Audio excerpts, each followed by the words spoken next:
Vamos a hablar del desarrollo embrionario de la cabeza y el cuello. El mesenquima para la formación de la cabeza y cuello deriva del mesodermo paraxial y de la placa lateral, cresta neural y de las placodas ectodérmicas.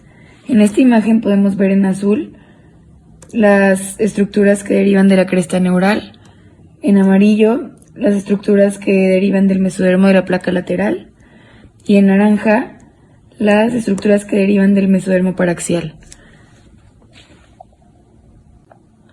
Las células de la cresta neural migran en dirección ventral, como podemos ver en estas flechas, para llegar a su ubicación final, que es en los arcos faringeos y la cara.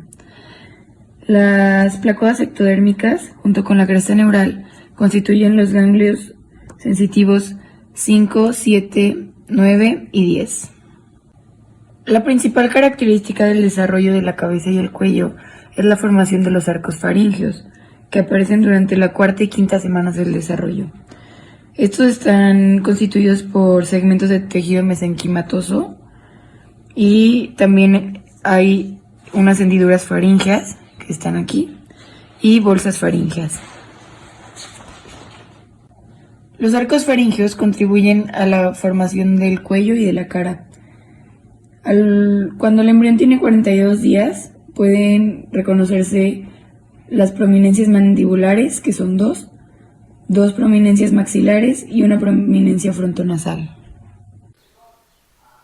En la cuarta semana de gestación, barras de mesodermo forman 6 arcos faringeos de forma cráneo-caudal.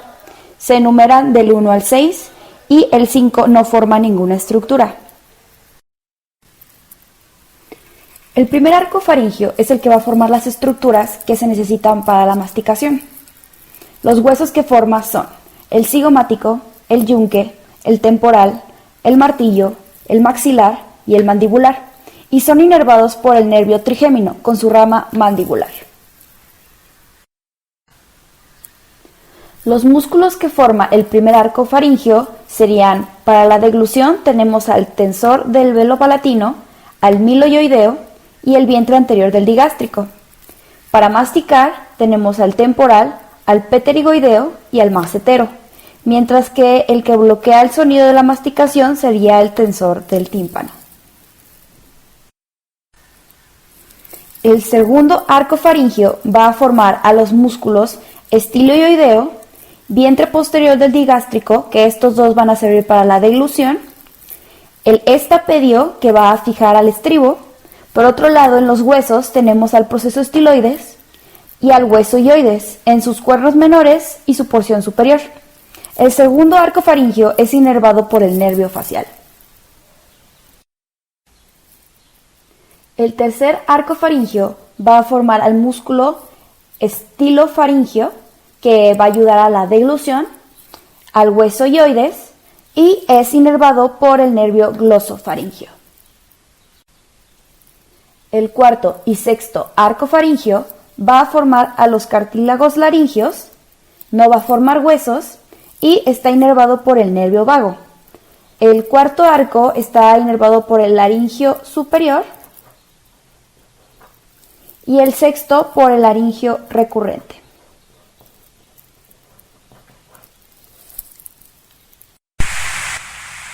El embrión humano consta de 4 pares de bolsas faríngeas, puesto que la quinta es rudimentaria. El revestimiento epitelial de cada una de estas bolsas dará origen a distintos órganos importantes, por lo que su destino se explicará por separado. En esta imagen se describe el desarrollo tanto de las hendiduras como de las bolsas faríngeas. El segundo arco crece sobre el tercero y el cuarto, cubriendo la segunda, tercera y cuarta hendidura faríngea. Los restos formarán lo que es el seno cervical, el cual en condiciones normales se encuentra obliterado.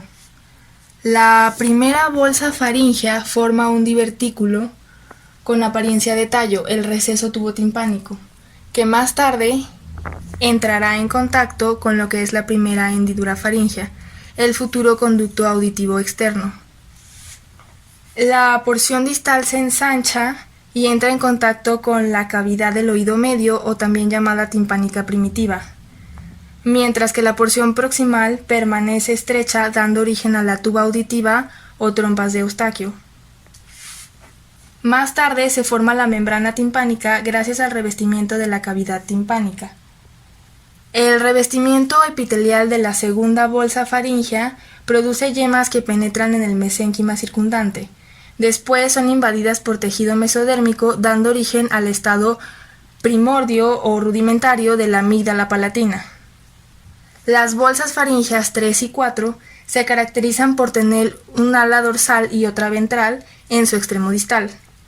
En la tercera semana, el epitelio del ala dorsal de la tercera bolsa faríngea se diferencia en lo que será la glándula paratiroidea inferior, mientras que la ventral forma el timo. Ambos primordios glandulares pierden su conexión con la pared faríngea y el timo emigra en dirección caudal y medial, arrastrando consigo a la glándula paratiroidea inferior. La porción principal del timo se va a desplazar a su posición definitiva en la parte anterior del tórax, donde se fusiona con su homólogo del lado opuesto. A veces su cola persiste incrustándose en la glándula tiroidea o formando nidos tímicos. El tejido paratiroideo de la tercera bolsa finalmente descansa sobre la superficie dorsal de la glándula tiroidea para dar origen a la glándula paratiroidea inferior. El epitelio dorsal de la cuarta bolsa faríngea produce la glándula paratiroidea superior.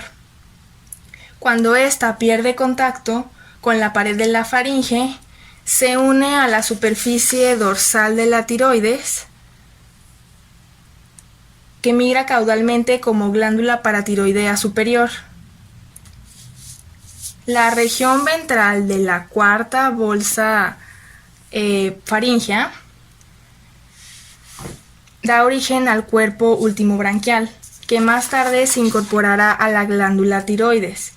En las células de este cuerpo ultimobranquial se desarrollan las células parafoliculares o C de la tiroides, las cuales secretan calcitonina, una hormona que participa en la regulación de la concentración de calcio en la sangre. Ahora procederemos a hablar sobre las hendiduras faríngeas, que son estas cavidades que existen al lado opuesto de las bolsas faríngeas. Entonces, por aquí afuera tenemos las hendiduras y por lo que sería adentro tenemos las bolsas. En la quinta semana podemos observar 4 bolsas cubiertas por una capa de ectodermo. Por el segundo arco faríngeo va a empezar a crecer para crear secciones del oído externo, lo que va a causar que se ensanche este pliegue y nuestros orificios empiecen a quedar cada vez más adentro. De esta forma, las hendiduras prácticamente desaparecen, ya que el segundo arco se fusiona con el borde epicárdico después de superponerse al tercero y al cuarto. Entonces, las hendiduras forman esta cavidad que se llama el seno cervical y está cubierto por epitelio ectodérmico.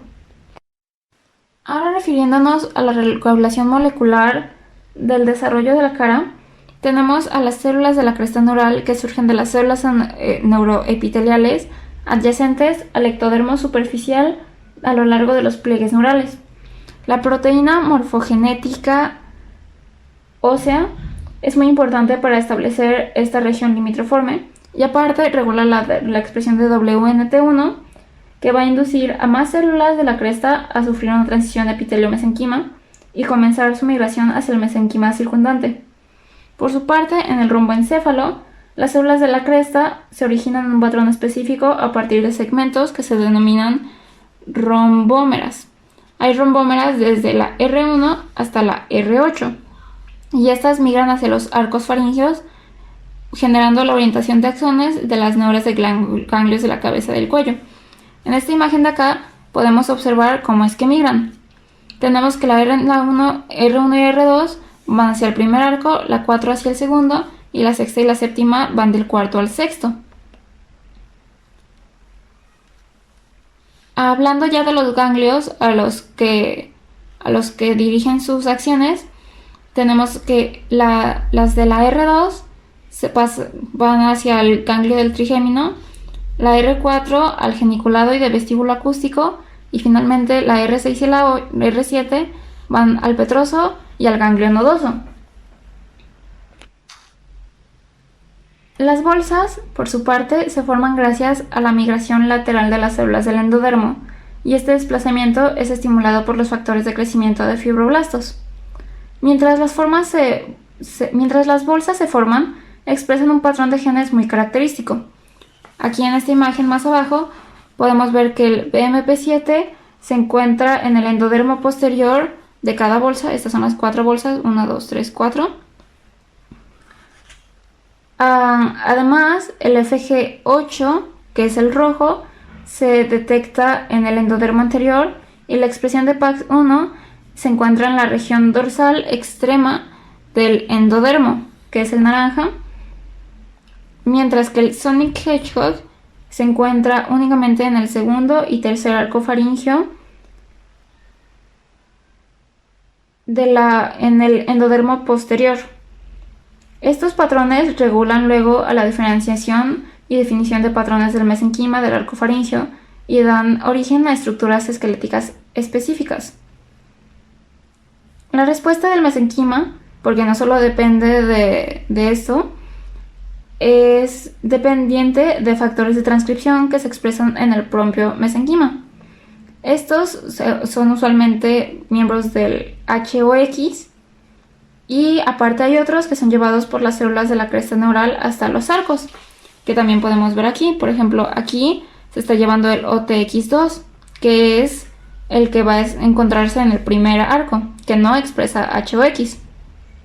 Pero aún así es un gen que codifica como factor de transcripción, un factor de transcripción que contiene un homeodominio, y este se expresa en el mesencéfalo. El segundo arco, que podemos ver aquí en rosa, es de HOX-A2, y finalmente los últimos arcos se encuentran aquí en verde, es HOX-A3, B3 y D3. Todo esto es lo que permite que cada arco responda de manera distinta a las señales que manda el endodermo de la bolsa, de tal modo que el primer arco forma el maxilar y la mandíbula, y el segundo arco los huesos hioides, y así sucesivamente. Como consecuencia del crecimiento medial de las prominencias maxilares, que son estas que tenemos en naranja, las dos prominencias nasales se fusionan y forman el segmento intermaxilar.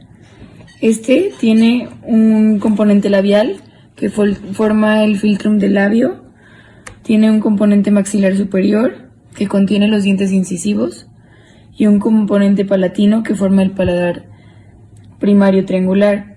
Este segmento tiene una continuidad con el tabique nasal.